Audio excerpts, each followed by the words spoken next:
Hey everyone, it's Sarah from Bar with Sarah, and I'm back today with a short tutorial for all of my bar ladies who are prenatal.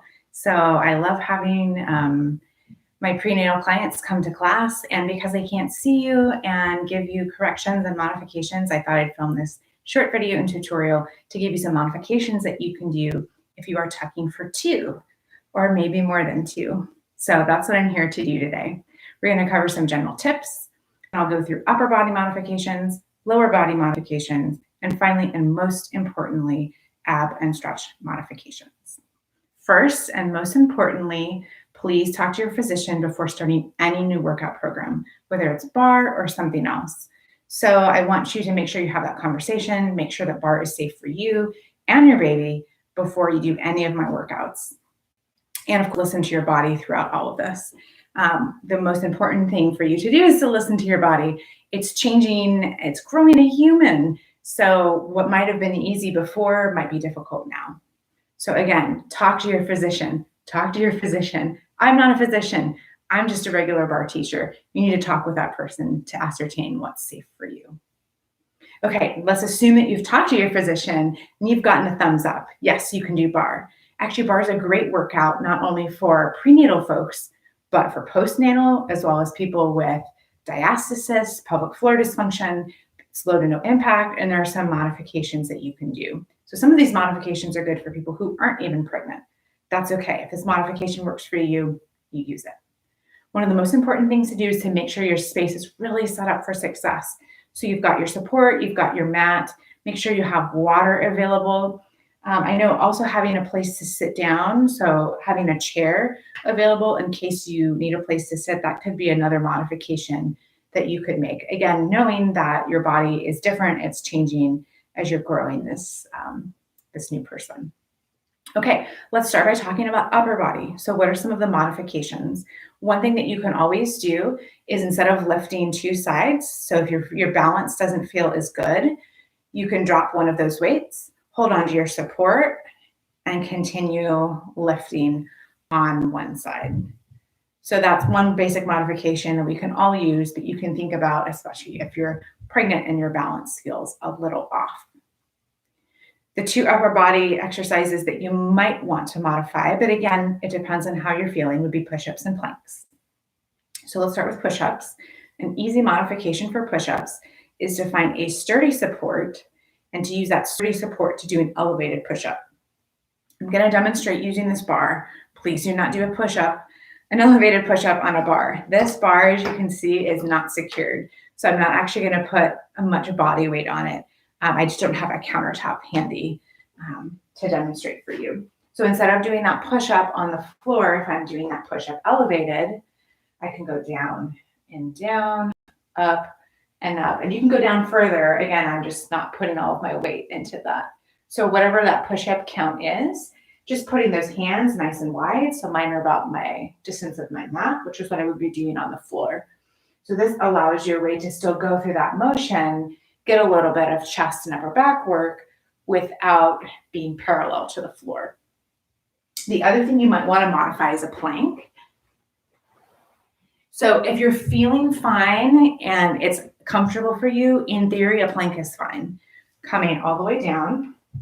But I would highly recommend that you're going to do that plank modified on your knees. When we get to the section where we talk about abs, I'm going to show you vacuum abs, and that's where you're going to come here into a tabletop position. Vacuum abs can also be a great modification for planks, but we're going to have a whole section on abs. So again, for upper body, elevating our push-ups, removing planks, or doing a modified plank. And if we need extra support, making sure that you have something to hold on to and doing those arm motions, single-sided instead of both sides. All right, that covers our upper body. Let's come to low body. A lot of the low body is going to be the same. So for example, and I know I'm in shoes today, but you can imagine I have bar socks on. We could be doing things here in parallel.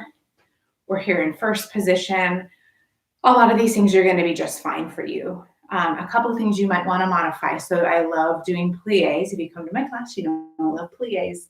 So thinking about just watching the range of that plie. I know we did on Monday, for example, some nice grand plies. I would not really recommend that, especially as you progress in pregnancy. Again, shortening that range of motion is a great modification if you're expecting. Occasionally, some people find wide second to be less comfortable, stepping all the way out. You're going to have to see how that feels for you. For some people, there's a squat modification that I'll show you for abs. But again, if you're feeling fine, it might be that you just need to reduce that range of motion. So before you were pregnant, you were coming all the way down and all the way up. Maybe you're just going to be at the top of that range, and that's amazing. That's great. Two other things to think about when it comes to kind of the front body work. One is extensions. So I love doing leg lifts. So taking that leg and lifting up and down and up and down. Well, you might have something sitting right here that's going to restrict that range of motion. So you can still do that leg lift. The range of motion doesn't have to be big, but it's just going to be nice and small. So again, reducing the range of motion. The other thing to think about is balances. So I love doing balance stuff. Probably don't want you balancing up here when you're expecting. Your balance is really going to be changed because, by the way, you're carrying a bunch more weight. You're carrying a human. So instead of that, if we're doing balances, let's say we're in first position and maybe we're up here balancing on one leg. The first thing that we would do if balancing is to drop those heels. So especially if we're doing balance work, the first modification is always to drop those heels, come flat onto your feet. You've always got that support. So maybe if we were here as a class, just dropping those heels is enough for you. Your balance is feeling good today. You can let go of that support. Maybe you need to modify by having one hand on your support and one hand out here in space. Or if it makes you feel more comfortable, you can always face into the bar and then easily touch down with both of your hands. All right, so those are mostly quad modifications. Let's talk about glutes for a minute. Two things to think about when it comes to the glutes. One is the range of motion. So again, let's say we're doing a seesaw, one of my favorite moves. When we're doing a regular seesaw, we might come down, down, down, down, up, up, up, up. So that's going to put a lot of strain on you because, again, your weight is going to be centered differently. So thinking about staying higher in that move of a seesaw. So like maybe you're coming down to here and then up, down to here and then up. Or maybe it's even less. Maybe it's down here and down up. That's okay. If you're contracting that glute for the whole count so if we're doing 4, as long as you're contracting for 4, it's a smaller range of motion, but you're still going to be working it. And most importantly, on these single leg exercises, you're actually working the standing side a little bit more. Another common thing we would do would be a full fold over and then sitting here and pulsing. And again, I want you to think about having it as straight as possible of a line. So if that means you're tucking for 2, coming all the way up and lifting from here. And again, if you're contracting the glute, you're going to be getting the work. So you don't have to think about working all the way down. You're still getting a good workout. Okay, so again, to review for legs, a lot of the positions are going to be fine, but some of the things we might need to modify would be balance. So instead of being up and holding balances, either holding on, standing flat-footed, coming in to face that support, recognizing that range of motion for many of the moves might need to be less. So staying at the top of that motion. And you'll hear me talk about top of the motion, range of motion modifications, because a lot of clients need modifications for that. So you're listening to your body and finding a range of motion that works for you. And then lastly, anything related to the glutes, especially when we're folding over, not coming down super low, but staying up a lot higher, having great form, but again, slightly smaller range of motion. Okay, now we're going to get to abs, and this is the most important part. Once you're showing, and for most women, that's 16 to 20 weeks, though it varies, especially with subsequent pregnancies that you might show earlier. Once you are visibly showing, you need to stop traditional core work. Why is that? Well, already the rectus abdominis needs to expand because you're growing a person in here. And if I'm going to turn profile here, by flexing the spine, I'm creating even less space. Like, where is this going to go exactly? That's not very helpful. So we don't want to be flexing and extending the spine. We want to stay in neutral. That's what's going to keep this safe. So again, talk with your doctor, but generally the guideline is 16 to 20 weeks. All traditional core work needs to stop and we need to go to a modified core workout. But don't worry, I have 4 exercises for you. So since I can't see you, I don't know class to class if there are any pregnant women joining me. What I'd recommend you do, and this is kind of a technique I've used with my other clients, is you just write it on a big sticky note. Here are my exercises. And when we go to traditional core work, you can keep listening to the music that's going on. And then you can just flip over and say, okay, here are my 4 exercises. And I'm going to do these 4 exercises now. So again, really thinking about neutral spine. And another big component of this is going to be the breath. So I'm going to show you the 2 that are standing first. And then I'm going to adjust my camera so you can see me a little bit better on the mat. Okay, so the first one that we can do is a nice plie squat. So I'm stepping these feet out nice and wide. In this case, I'm at mat width, but maybe I'm going a little bit further. You're going to play with it and see what works for you. And I'm about an arm's distance away from my support. As I inhale, I'm going to relax the belly and I'm going to squat, sitting back, putting my weight into my hips, and then I'm going to exhale to rise. Again, inhale, lower. You can see that taking that weight back to the hips, exhale, rise. So it's kind of like a 2 or 3 count down and a 2 or 3 count up. Now, if we were doing regular wide second, and I harp on this a lot, ears over shoulders over hips over heels, we would be here. This is when you're not going to be doing that. You're going to be doing the opposite. Again, as you're inhaling, pelvic floor is rising, coming back into that squat, exhaling, coming up. So again, that's a nice plie squat. You can also turn those feet in. And again, maybe it's a little bit more narrow. It's different for every person. Those arms are going to be the same, holding on nicely, and the count's going to be the same. So I'm going to inhale, relax the belly, sit back into that military squat, toes pointed forward. Exhale to rise. So you're following that breath. Inhale. And exhale. So these are 2 great standing modifications. I find for a lot of pregnant ladies, especially the further along they get, they prefer these standing modifications for abs compared to the ones I'm going to show you down on the floor. But again, you're listening to your body and you're talking to your practitioner.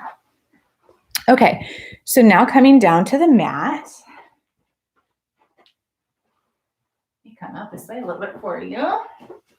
Okay, so the first option that we have is coming here into a nice neutral position. So you notice that my knees are underneath my hips, my wrists are underneath my shoulders, my spine is neutral, it's not rounded into cat, yes. It's not flexed into cow, it's nice and neutral. So when I'm thinking about my vacuum abs, no, the structure of my body is not going to change. I'm going to inhale, the belly is going to release. And then exhale very lightly and slightly, that belly is going to come in. Inhale, release. Exhale, come in. So hopefully you see nothing in my back is changing. That spine is neutral. All that's moving with my breath is that belly. It's really, really subtle. So you're not seeing anything because you shouldn't be seeing anything. I don't have a big old pregnant belly to show you. I'm sorry. Okay, the other modification that we have, and this is really good when we get into things like Superman or anything that's working the low back, it's a tabletop Superman. So I'm here in Superman, and I'm going to take the one leg and extend it, and then bring it in, and then the other leg and extend it, and bring it in. So I'm just switching out. Now, if you feel wobbly, one thing you can do on that standing leg is you can tuck that toe, kind of making a little tripod for yourself. that's one way to add a little bit of stability. If you're feeling really strong today, you can also think about taking that opposite arm out. So right arm with left leg, left arm with right leg. If you don't feel that today, that's fine. You can just do one leg at a time. And again, you can decide what works best for you. I'm alternating. It could be, especially if you're here in a kickstand, just doing a set of 8 to 10 on one side, and then switching out and doing 8 to 10 on the other side. One more important modification or thing for you to be aware of is I don't want you in a prone position or a supine position coming all the way down on your back. That's not something we recommend for you to exercise when you're pregnant. We don't tend to do very many stretches all the way on our backs. The one that we might do is a spine twist. So for that spine twist instead, if you want a little bit of stretch in the upper back, you can just sit nice and cross-legged like this, sit up tall, take opposite arm to opposite knee, and just a very, very light release in the upper spine. If that doesn't feel good for you or your practitioner says that's not a good idea, just cut that out altogether. Again, so when we come down, for example, to do work down here, maybe twisting or something like that, I want you to omit that entirely. Sometimes the other thing we might do is use that band and do a banded stretch. I don't have my band with me, but pretend I have a band. That's another thing you can do and modify by sitting all the way up. So you can take that band or towel and wrap it around your foot. You can also do this, and have a wall handy, but you can also sit against a wall for some extra support. So again, always thinking about modifying anything that's going to be more core related. So showing you those 2 modifications, 2 standing for the 2 types of squats, the vacuum abs, and the modified tabletop Superman down on the floor, and then thinking about stretching, making sure that you're not coming all the way down onto your back. So that was a lot that we covered. You might want to watch this video more than once. Again, you can talk to your doctor and get some additional recommendations on modifications, but listen to your body and talk to your doctor so you can safely tuck for 2. Thanks, everyone. I'm glad you were able to join me. Bye.